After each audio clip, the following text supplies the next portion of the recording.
बिल्कुल, मुझे लगता है कि मुसलमान हैं यदि आप आज के दौर में जहाँ पे देश भर में इस्लामोफोबिया इस तरह से व्याप्त हो चुका है, वहाँ पे अगर आप मुसलमान होकर सवाल उठा रहे हैं और इवन अगर सवाल नहीं भी उठा रहे हैं तब भी हम देख रहे हैं कि लगातार किस तरह से देश भर में मॉब लिंचिंग की घटनाएं बढ़ रही हैं, मुसलमानों के घरों को डिमोलिश कर दिया जा रहा है, किस तरह से SIR जैसी चीज़ें आती हैं। और अभी आप देखिए कि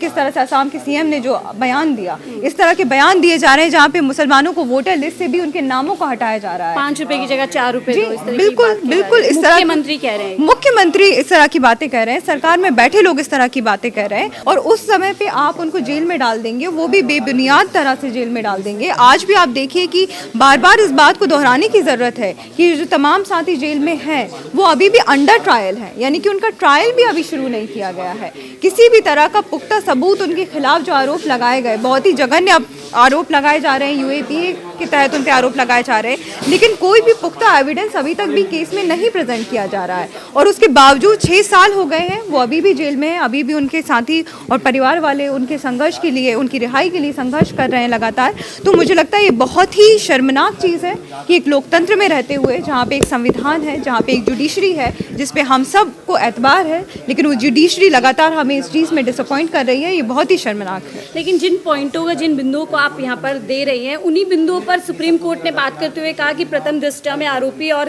पर्याप्त सबूत उनके खिलाफ जो है मौजूद है और सिर्फ इस बुनियाद पर उनको रिहाई नहीं दी जा सकती। देखिए, इन केसेस में मुझे लगता है कि सुप्रीम कोर्ट का अभी यहाँ पे भी काफ़ी स्पीकर्स ने मेंशन किया कि एक तरफ कुछ केसेस में किस तरह से सिलेक्टिव जजमेंट आता है। कहीं पे आप देखिए कि सेम कोर्ट में ये बात कर दी जाती है कि इतना लंबा अरसा होने पे आप बुनियाद नहीं बना सकते रिहाई का, वहीं दूसरी ओर कहीं कुछ केसेस में लंबा अरसा होने पे आप उसको बुनियाद बना देते हैं और उसके बेसिस पे चाहे पैरोल हो चाहे बेल हो, इस तरह की रिहाइयाँ दे दी जाती हैं। और ये जो सिलेक्टिव जजमेंट्स है, ये सिर्फ इस केस में हम नहीं देख रहे हैं, तमाम बाकी केसेस में भी हम सिलेक्टिव जजमेंट ही देख रहे हैं। आप देखिए कि कुछ जगह पे ये आरोप लगाया गया, जैसे मैं JNU से आती हूँ, JNU में तो कई बार आरोप लगाया जाता है कि तमाम स्लोगनेरिंग को लेकर बात की जाती है। वहीं दूसरी ओर आप देखिए कि कपिल मिश्रा जैसे लोग जो कि सीधे सीधे इस बात को बोलते हैं कि गोली मारो सालों को, और उसके बाद आप देखिए कि जामिया में इंसिडेंट होते हैं, शाहीन बाग में इंसिडेंट होते हैं, जहाँ पे एक्चुअल में आंदोलन में बैठे हुए लोगों पे गोली चलाई जाती है। तो वहाँ पे उस तरह के लोगों पे ये कानून क्यों नहीं अप्लाई हो रहा है?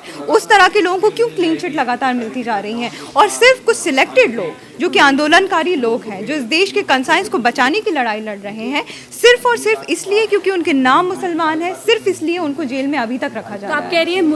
मुस्लिम होना एक तरीके का क्राइम हो गया है और आसान होता है उसको पूरी तरीके से टारगेट करना? बिल्कुल, मुझे लगता है कि मुसलमान हैं यदि आप आज के दौर में जहाँ पे देश भर में इस्लामोफोबिया इस तरह से व्याप्त हो चुका है, वहाँ पे अगर आप मुसलमान होकर सवाल उठा रहे हैं और इवन अगर सवाल नहीं भी उठा रहे हैं तब भी हम देख रहे हैं कि लगातार किस तरह से देश भर में मॉब लिंचिंग की घटनाएं बढ़ रही हैं, मुसलमानों के घरों को डिमोलिश कर दिया जा रहा है, किस तरह से SIR जैसी चीज़ें आती हैं। और अभी आप देखिए कि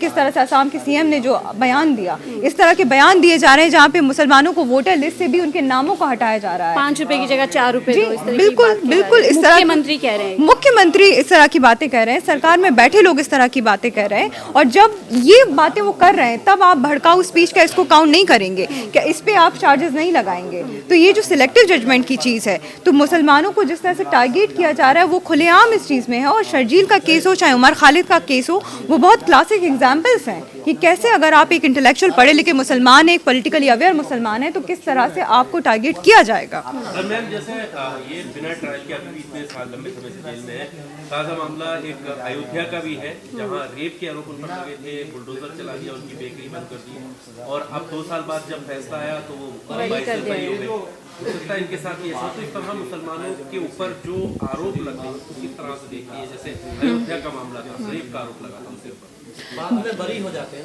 ना जी।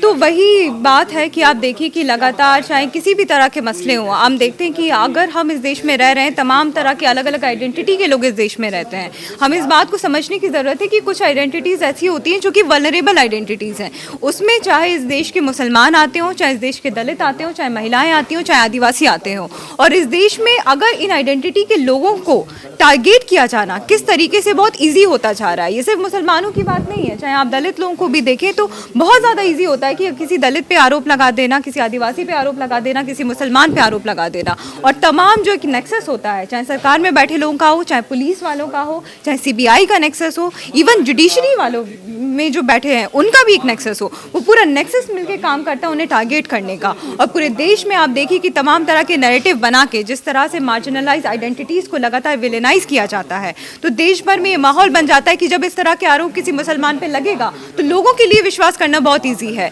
अगर वही कपिल मिश्रा आके बोलेगा कि गोली मारो सालों को, तब कोई उठ के ये नहीं बोलेगा कि वो आतंकवादी, उसे जेल के पीछे होना चाहिए। लेकिन वहीं दूसरी ओर अगर कोई शर्जील इमाम आके इस देश में आंदोलन करेगा तो बहुत ज़्यादा आसान हो जाएगा उसे टारगेट करना, उसे आतंकवादी कह देना, उसे एंटी नेशनल कह देना, उसे सिडिशियस कह देना। तो ये जो तमाम चीज़ें हैं, मुझे लगता है कि इस पे न सिर्फ मुसलमानों को बल्कि तमाम मार्जिनलाइज तबके के लोगों को इस बात को समझने की ज़रूरत है कि वो कितनी वल्नरेबल पोजीशन में है और उन पे किसी भी तरह का इल्ज़ाम लगा देना कितना आसान हो चुका है। और इस देश की जुडिशरी से, इस देश की सरकार से हमारी यही उम्मीद है और हमारा यही सवाल है कि क्यों आप इस तरह का माहौल बना रहे हैं, जहाँ एक और आपको इन तबकों को मजबूती देना चाहिए, उन्हें सेफ फील करवाने के लिए कोशिशें करनी चाहिए, रिफॉर्म लाने चाहिए तमाम तरह के। आप दूसरी ओर उन्हीं तबकों पे लगातार जो है एक तरह का अटैक कर रहे हैं, उन्हें टारगेट कर रहे हैं और इससे आप लोकतंत्र को मिटाने की कोशिश कर रहे हैं। बार बार ये सवाल आता है कि इन तमाम लोग वर्ग से आने वाले लोग एंटी नेशनल हो जाते हैं, लेकिन हमारा सवाल ये है कि इस देश में संविधान एग्जिस्ट करता है, हम सभी यहाँ पे इक्वल नागरिक हैं और हम सभी